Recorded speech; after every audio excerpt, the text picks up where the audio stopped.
Now, picture this: a foreign country receives more tax-paying dollars than any other nation in history, 400 billion and counting.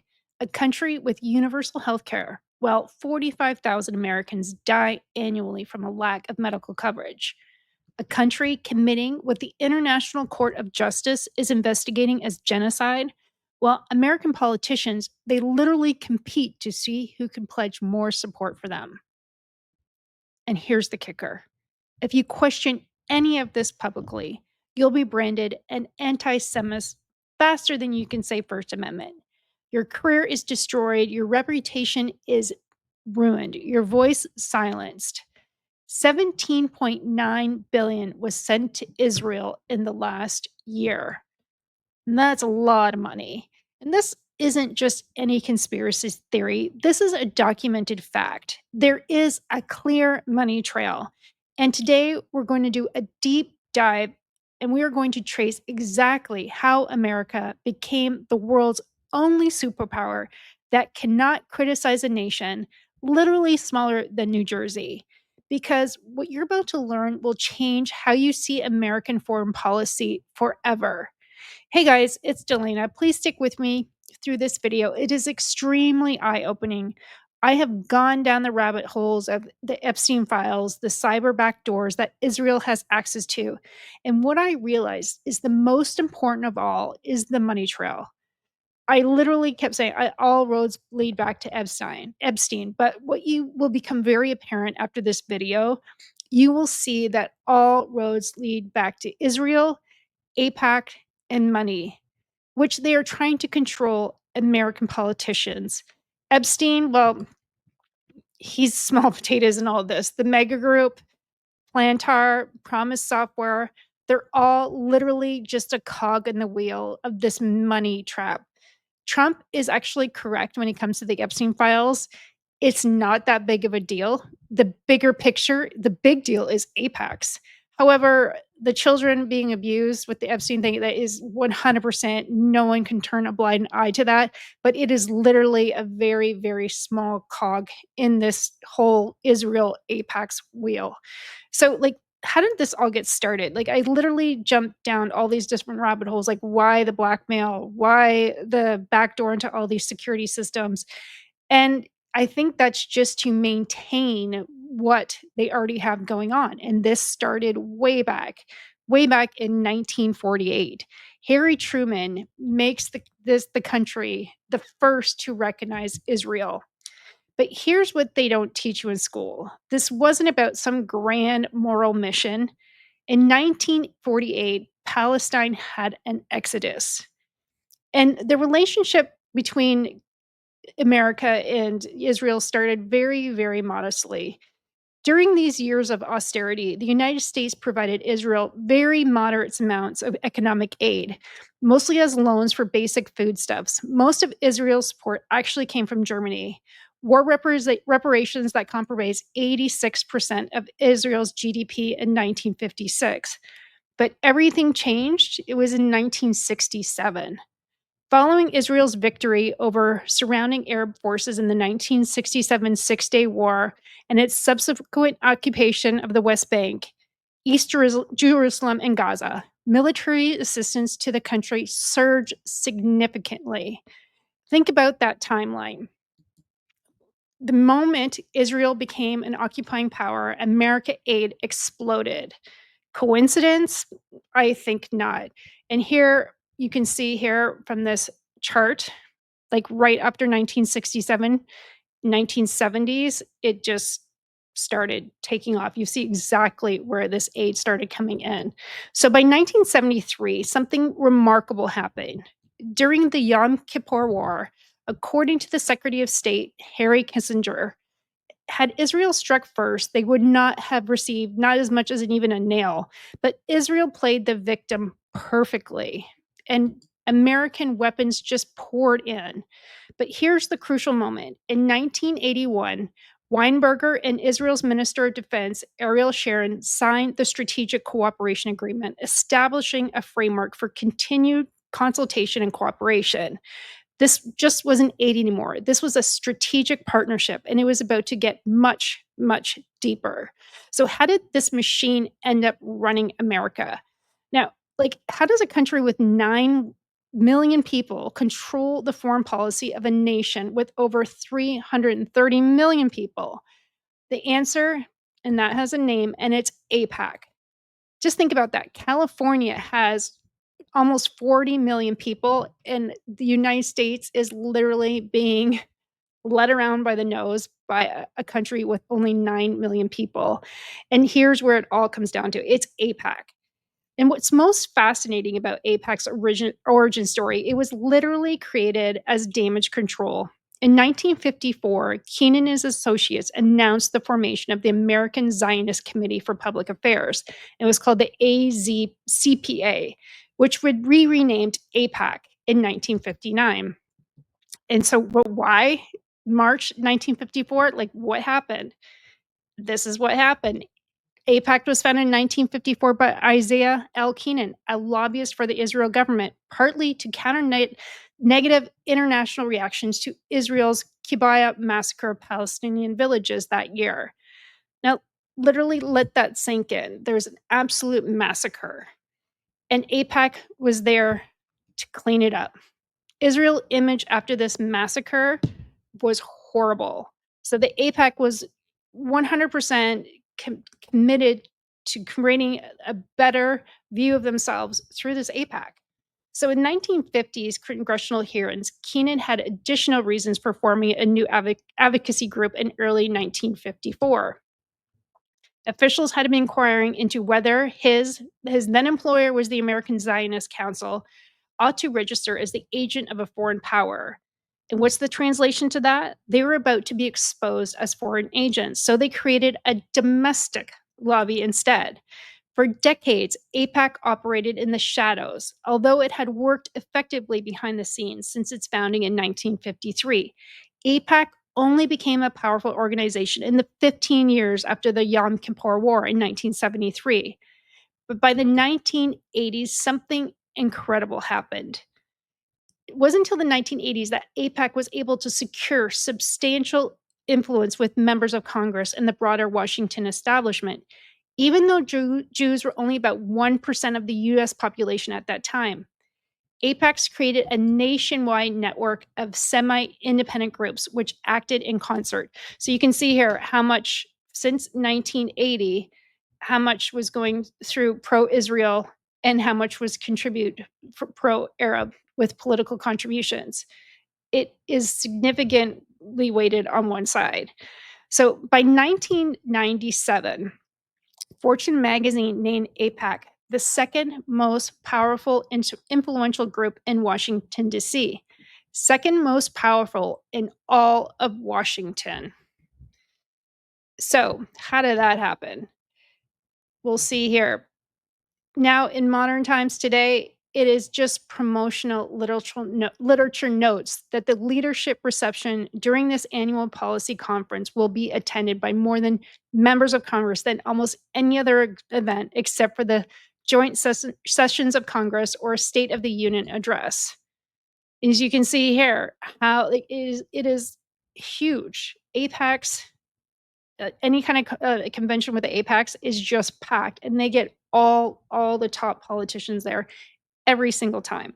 So think about that. More members of Congress show up to kiss the ring of AIPACs at almost any other event in anything that goes on in America. But how do they do it? How do they ensure this compliance? We go back, it is the money machine. And here's where it gets very interesting. For decades, AIPAC claimed they didn't give money to politicians. They were just, so they say, they were just an educational organization. That changed in 2022. And here you go, 98% AIPAC endorsed candidates have won their general elections so far. And like I said, this is where it gets super interesting and shows how they can control American politics.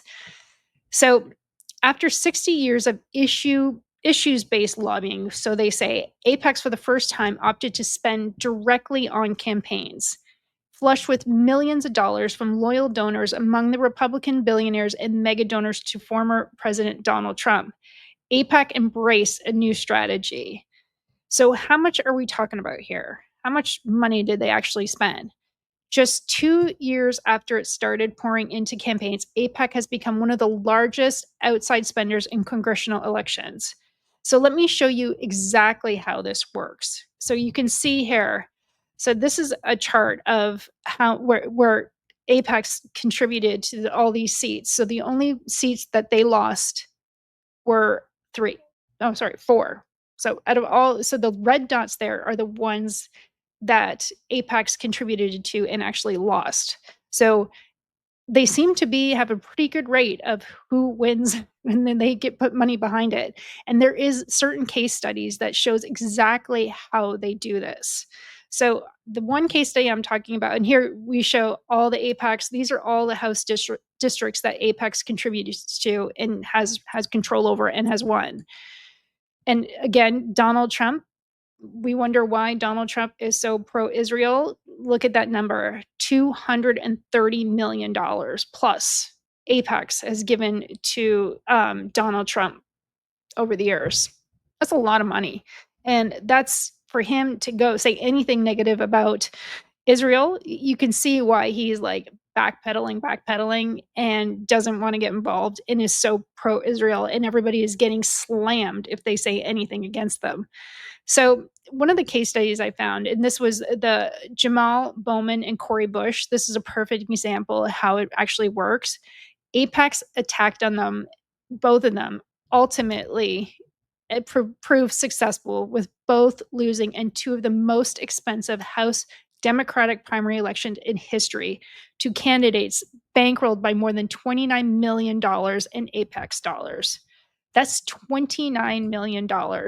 And this is Bowman. He said, "We asked our administration to undertake a shift in US policy in recognition of the worsening violence, further annexation of land, and denial of Palestinian rights." Well, he said the wrong thing because they went after him big time. And so Apex leads unprecedented $14.5 million campaign against Bowman in New York primary.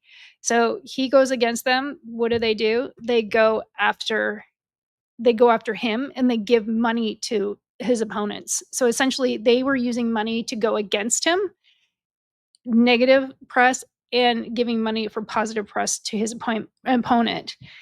Apex spent broadly in 2024 cycle. Apex PAC supported 233 Republicans with a total of more than $17 million in funds, and 152 Democrats who received more than $28 million in sum. This is a bipartisan control. Republicans, Democrats, it doesn't matter. Support Israel or get crushed. There's nothing like AIPAC in American politics for any other country. It's not only the most powerful lobby representing a foreign country, it is definitely one of the most powerful lobbies, period, and all. So you can see here, this is like another example of how with the Bush Bell election, they spent $6.6 million in opposition of Bush because she spoke negatively about Israel. And they gave $3.8 million in support of their supporter, Wesley Bell. Apex has spent more money on more than 80% of all electoral races. That's 80%. They're not just influencing some races, they're influencing the entire electoral system.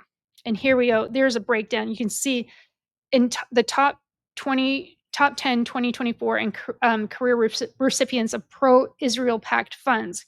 And you see it goes in the millions and how many people are involved. And this is like a bipartisan issue. They don't care if you're Democrat or Republican. Is you just have to be pro-Israel, and they'll douse you with money. And if you go against them, they'll douse your opponent. That's how they work. They literally have complete control over the American electoral system. But think about this: money is only part of the story, though. The real power comes from something more, much more insidious. And it comes down to anti-Semitism, and they use it as a weapon.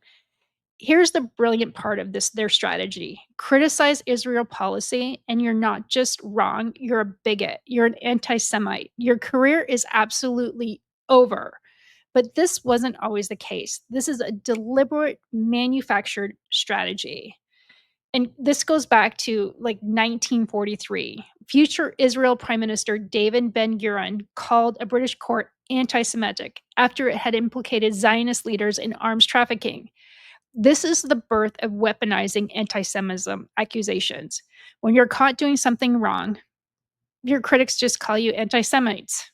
But it's truly an art form that started much later.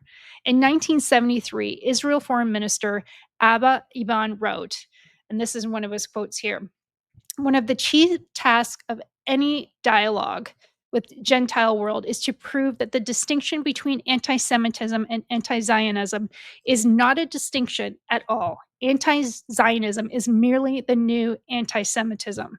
So Noam Chomsky's response was perfect. He said, "This is a convenient stand. It cuts off a mere 100% of critical comments," which is 100% true.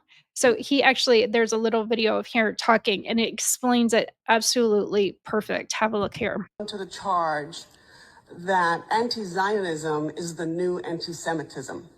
Actually, the locus classicus, the best formulation of this, was by an ambassador to the United Nations, Abba Eban, Israel's ambassador to the United Nations, in an article that he wrote about 45 years ago, which I urge you to read, which appeared in an American Jewish journal, Congress Weekly, a major journal of the more liberal wing of the American Jewish community.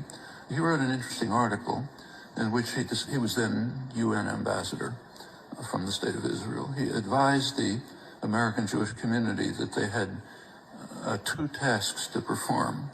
One task was to show that criticism of the policy, what he called anti-Zionism, that means actually criticisms of the policy of the State of Israel, were anti-Semitism. That's the first task. Second task, if the criticism was made by Jews, their task was to show that it's neurotic self-hatred, needs psychiatric treatment. And he gave two examples of the latter category. One was I.F. Stone, the other was me. So we have to be treated for our psychiatric disorders, and non-Jews have to be condemned for anti-Semitism if they're critical of the State of Israel. It's understandable why Israeli propaganda would take this position. I don't particularly blame Abba Eban for doing what ambassadors are sometimes supposed to do, but we ought to understand that there is no sensible charge. No sensible charge. There's nothing to respond to. It's not a form of anti-Semitism. It's simply criticism of the criminal actions of a state. Period. Anyways, very, very well said. So that fast forwards us to today. In February 2024, Israel officials accused the International Court of Justice of anti-Semitism, following South Africa's genocide case against Israel. Now think about that for a second. The World Court investigating potential genocide is called anti-Semitic for doing its job. They're institutionalized this through something called the IHRA, a definition of anti-Semitism. The definition was not prepared by the International Holocaust Remembrance Alliance. And this is the organization here. It was the result of a concerted effort underway since the early 2000s. So this is their definition here of the International Holocaust Remembrance Alliance. This is their actual definition of anti-Semitism. Anti-Semitism is a certain perception of Jews which may be expressed as hatred towards Jews. Rhetorically and physically, manifestations of anti-Semitism are direct towards Jewish or non-Jewish individuals and or their property, toward Jewish communities, institutions, and religious facilities. That is their definition, and they've been trying to rework this definition since the early 2000s. And this has been done by individuals and organizations aligned with the Israeli government to redefine anti-Semitism in a way that deflects and silences criticisms. In 1921, 2021, more than 350 leading scholars on anti-Semitism, Holocaust studies, and related fields rejected the IHRA definition and joined the initiative to approve an alternative definition called the Jerusalem Declaration of Anti-Semitism. Even Holocaust scholars are saying this definition is wrong. Kenneth Stern, the leader drafter of the IHRA definition, warns that the right wing Jews are weaponizing it. It effectively imposes speech codes on colleges' campuses. The man who wrote the definition is warning it's being weaponized. And here's the tragic irony: the weaponization of anti Semitism by Israel and its allies, including the US, intensifies the discrimination and exclusion against vulnerable communities in the US, including the Jewish population. So, again, they're just distorting the definition of anti Semitism. And it's to silence advocacy for Palestinian rights. It's exactly why they're doing it.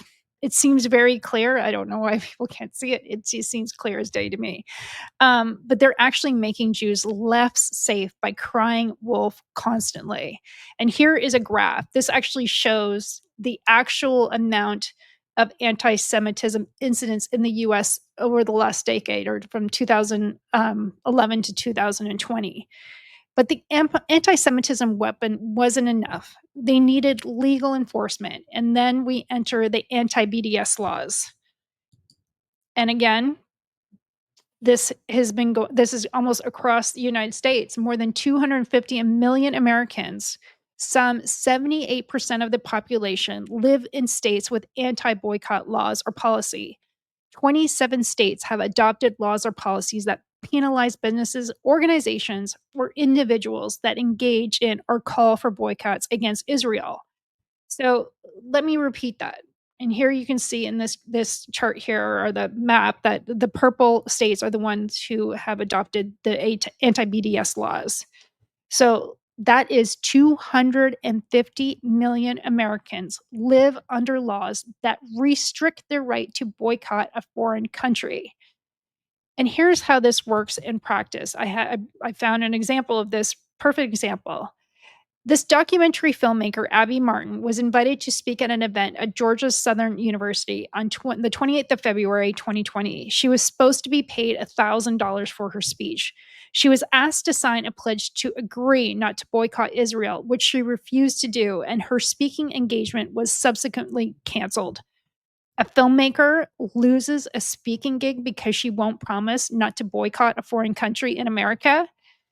The good news here is the courts are starting to see through this. On May 24th, 2021, the United States District Court from the Northern District of Georgia ruled in Martin's favor, holding that Georgia Southern violated her First Amendment rights. But look at the scope of this. Across the United States, 233 anti-BDS bills have been introduced into states and federal legislatures. So far, 52 have passed in 32 states, and the federal government. The laws or policies in 17 of those states explicitly target not only companies that refuse to do business within or without Israel, but also those that refuse to do business in Israel settlements. They're literally forcing Americans to do business with illegal settlements that violate international law.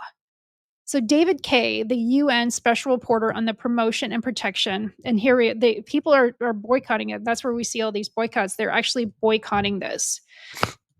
So David Kay, the UN special reporter on the promotion and protection of the right to freedom of opinion and expression, has stated, and this is his quote here: "Boycott has long been understood as a legitimate form of expression, protected under Article 19-2 of the International Covenant on Civil and Political Rights. The UN says boycotts are protected speech. Americans state that they're illegal if they target Israel.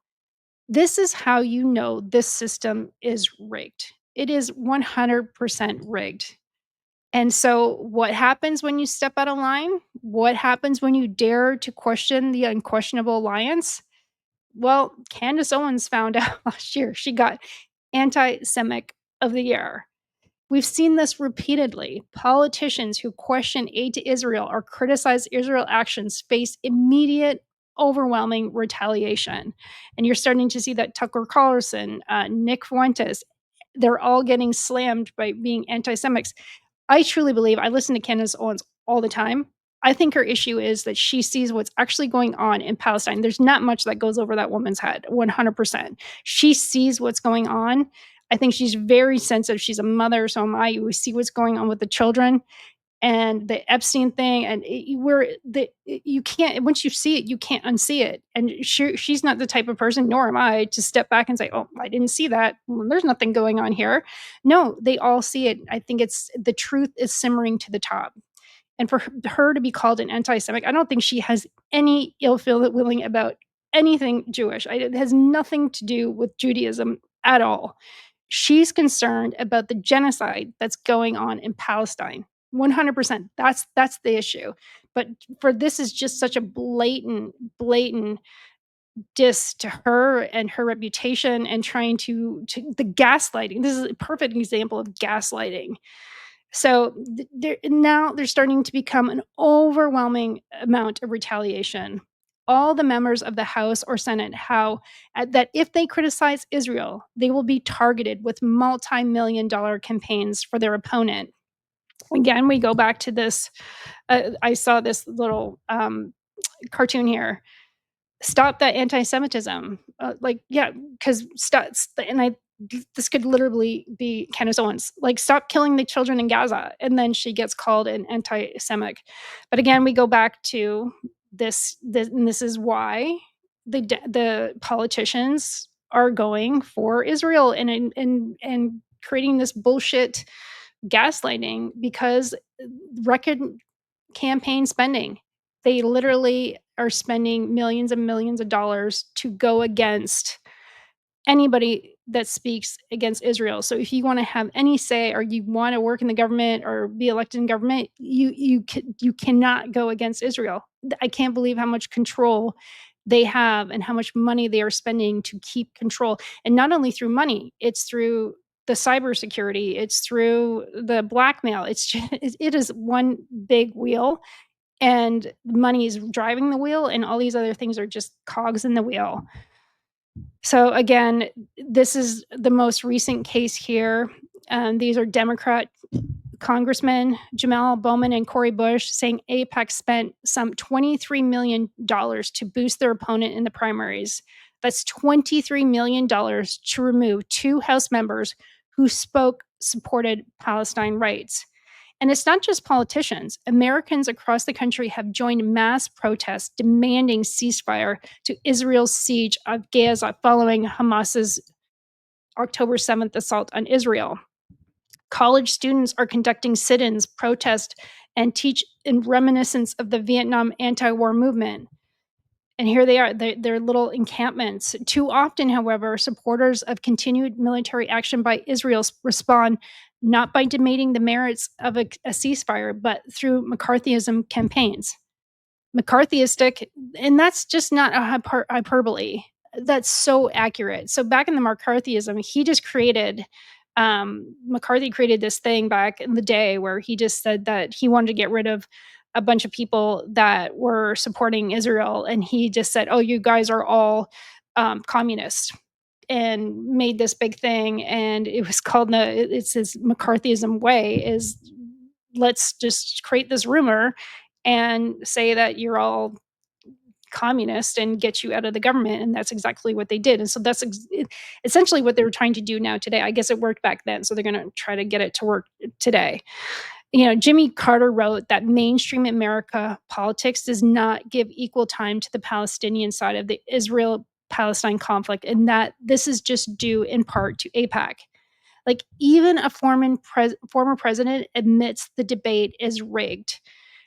George Soros pointed out, attitudes towards the Jewish community are influenced by the pro-Israel lobby success in supporting divergent views. He also wrote here in one of his other quotes, one of the myths propagated by the enemies of Israel is that there is an all-powerful Zionist conspiracy. That is a false accusation. Nevertheless, that AIPAC has been so successful in suppressing criticism has lent some credence to such false beliefs. Again, also known as gaslighting. That is 100% gaslighting, but just in this day and age of, you know, the media and YouTube and social media, I think the word is getting out more and they can't control it anymore. The suppression of the debate is actually creating even more anti-Semitism than they claim to fight, and they're creating this drama with the anti-Semitism, and it's not even there.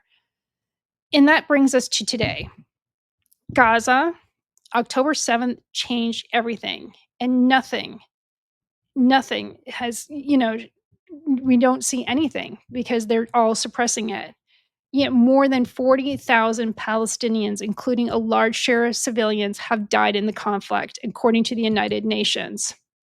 And that was, and now US, sorry, that was the spending, but they're saying that more than 40,000 Palestinians have died in this conflict, according to the United Nations and the Gaza Health Ministry. America's response, according to the Cost of War project at Brown University, and before it was back in between 2023 and 2024, they spent $17.9 billion on military aid to Israel. And now in counting, we're at, to this day, we're at $22.76 billion for Israel. In December 2023, the Wall Street Journal reported that the U.S. arms shipment to Israel since the start of the war included 15,000 bombs and 57,155 millimeter artillery shells. And we're not just funding this war, we're actually arming it. But something has to change as Gaza's solitary encampments take root dozens of campuses across the US. Americans are finally asking questions. That used to be 0 or 2 people in the last 50 years, and it keeps growing because people see the genocide that Israel has created and the apartheid system it runs. The machinery is still running, but cracks are showing up. Young Americans, especially, are seeing through the propaganda. The question is, will it be enough? And here you see in this graph, it's very much a bipartisan issue. I don't think if you're Democrat or Republican, it doesn't matter. You can see here from the stats that people are against this war. The majority of the people are against the war, but yet our politicians are for it because their only way they're going to get into power is because Apex is supporting them. But the people, and according to this graph, like people are talking, they don't want to be a part of this anymore. Who wants our tax? Our tax money is literally going to fund this genocide. It's just absolutely crazy to believe this is actually going on. So, you know, so what have we learned here today? America's special relationship with Israel isn't based on shared values or strategic necessity. It's the product of the most sophisticated foreign influence operation in America history. So what is it? What does this all come down to? Well, $400 billion plus in aid to a country that practices apartheid, a lobby so powerful it controls 80% of congressional races, laws in 35 plus states that criminalize boycotting a foreign nation, the weaponization of anti-Semitism to silence legitimate criticism, and a media landscape that is afraid to tell the truth. As you can see, none of the mainstream media is talking about what's going on in Palestine and in Gaza right now. Nobody. The machine works because it operates in the shadows. It works because we're not supposed to talk about it. It works because questioning it gets you labeled and destroyed. But here's the thing about the truth. It has a way of getting out. Young people, like this was stat, 46,707 people have died since October 7th, 2023. Every video like this, every conversation, every person who learns the facts is a crack in their armor. If public sentiment threatens to throw some politician out of office, like in this election, maybe they'll pay more attention to the people supporting Palestine and change their positions. The power structure depends on your silence, your compliance, your fear of being labeled. But what if we stop being afraid? What if we demanded that American foreign policy serve American interests, not the interests of a foreign power? What if we said that the 17.9 billion in weapons for genocide could have paid for universal health care for millions of Americans? You know, the choice is ours. We can keep pretending this is normal, or we can pretend, or we can make and demand something better. You know, guys, please share this video, start conversations, ask the questions they don't want you to ask, because the truth is so powerful and they know it. You know, please share, subscribe. Hopefully you listen to the end to hear all the stats, but the truth is very uncomfortable and people don't want to talk about it. No one wants to think about what's going on over there. It's very uncomfortable. Um, but the more we talk about it, the more something is going to be done about it. I think it's who wants your tax money? You work hard, you pay taxes, and then your tax money is going over there to support a genocide. They are so strategically trying to suppress the information. I think that, thank God for social media, thank God for the internet, and thank God for YouTube, that people are able to talk about it, um, without being worried of losing their job or losing their congressional seat or anything like that. So again, please like, subscribe, share. I got more coming. It's just the more you dive, the more holes you dive into, the more you learn, and it's just very disturbing to see what's going on in America right now. So again, it's Delana. Please like, subscribe, share, and I'll talk to you guys soon. Bye.